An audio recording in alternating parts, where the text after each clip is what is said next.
Hello and welcome back to another video. In this problem, we're asked to prove that the limit as x approaches 2 of 1 over x is equal to 1 over 2.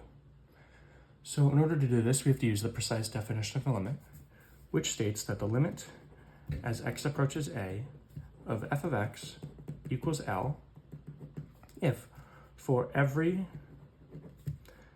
positive number that you can think of, epsilon, there is an associated delta, which is also positive, such that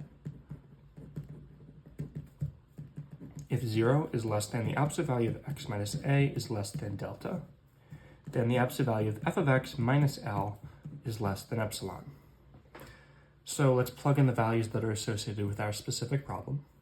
We have 0 is less than the absolute value of x minus 2 is less than delta, and the absolute value of f of x is 1 over x minus L is 1 over 2 is less than epsilon.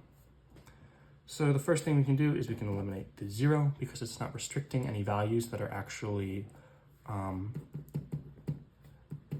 of use, since we don't care that x is not equal to 2, since we're looking at the limit as x approaches 2. So if the absolute value of x minus 2 is less than delta, and 1 over x minus 1 over 2 is less than epsilon. Now we want to get a relationship between delta and epsilon. So the first thing we're going to do is to combine these fractions. 1 over x minus 1 over 2. This is 1 over x times 2 over 2 minus 1 over 2 times x over x is less than epsilon. 2 over 2x minus x over 2x is less than epsilon. Subtract them, 2 minus x over 2x is less than epsilon. Negative, pulling out a negative from these, negative x becomes positive 2 becomes negative 2 over 2x is less than epsilon. Moving up here, we can say that this is equal to x minus 2 times negative 1 over 2x. Therefore, the absolute value of x minus 2 times the absolute value of negative 1 over 2x is less than epsilon. So we have these two equations, and we want to just have the absolute value of x minus 2 is less than epsilon with some function attached to it, and then x minus 2 is less than delta, and then we compare delta and epsilon. However, we can't just divide this inequality by negative 1 over 2x, because then you'd have x's on both sides, and that's not going to work. So what we have to do is we have to pick a constant c, right? We're going to pick this c such that the absolute value of the way we're going to do this basically is we are going to pick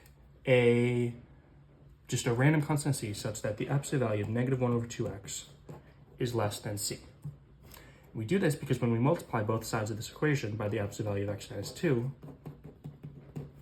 we get the absolute value of x minus 2 times the absolute value of negative 1 over 2x is less than c times the absolute value of x minus 2. And we can therefore say that c times the absolute value of x minus 2 is less than epsilon. The absolute value of x minus 2 is less than epsilon over c. And we therefore have a relationship between delta and epsilon over c, right? Or we can say that if the absolute value of x minus 2 is less than delta, and the absolute value of x minus 2 is less than epsilon over c, delta is equal to epsilon over c. However, we can't just say that directly because we don't know what c is. So what we have to do is say, okay, if the absolute value of x minus 2 is less than delta, right, let's just pick a small delta, right? Let's just say absolute value of x minus 2 is less than 1. Right? We don't know that delta is 1, but we're just choosing a possible one to see when it is an invalid input and when it is not. So what we can say is that x minus 2 is therefore less than 1 and greater than negative 1. Adding 2 to both sides. X is less than 3 and greater than 1. We want to take negative x, so that's greater than negative 3 and less than negative 1, right? You have to flip the signs when you're multiplying by a negative number. Negative 2x is greater than negative 6 and less than negative 1. And then 1 over negative 2x is less than 1 over negative 2 times 6 is greater than that and is less than negative 1 over 2 times 1. Therefore, negative 1 over 2x is less than negative 1/12, or it's greater than negative 1/12, and it's less than negative 1/2. Therefore, the absolute value of negative 1 over 2x is less than 1/2, right? The biggest absolute value in this entire range is over here at 1/2. Therefore, the absolute value of it is less than 1/2. So, we have that the absolute value of 1 minus 2x is less than c, right? That's what we had right here before we added the x minus 2's. And we have that it's less than 1/2. Therefore, we can say that c equals 1/2. And therefore, the absolute value of x minus 2 is less than epsilon over 1/2, which is equal to epsilon times 2.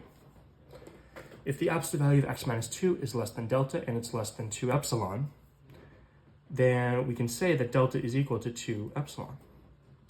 However, that's not the only delta we've picked in this problem. We've also chosen that it's equal to 1.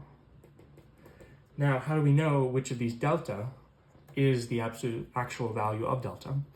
Well, it depends on epsilon, because depending on what epsilon is, which one of these, the one of these that will become the more restrictive delta will change. So we say that delta is equal to the minimum of 2 epsilon and 1. And depending on what epsilon is, that could be 1 is the smaller of the two, or 2 epsilon is the smaller of the two, but either way, that is our delta. And therefore, since we can state that there is a relationship between epsilon and delta for any epsilon, this limit is a true limit.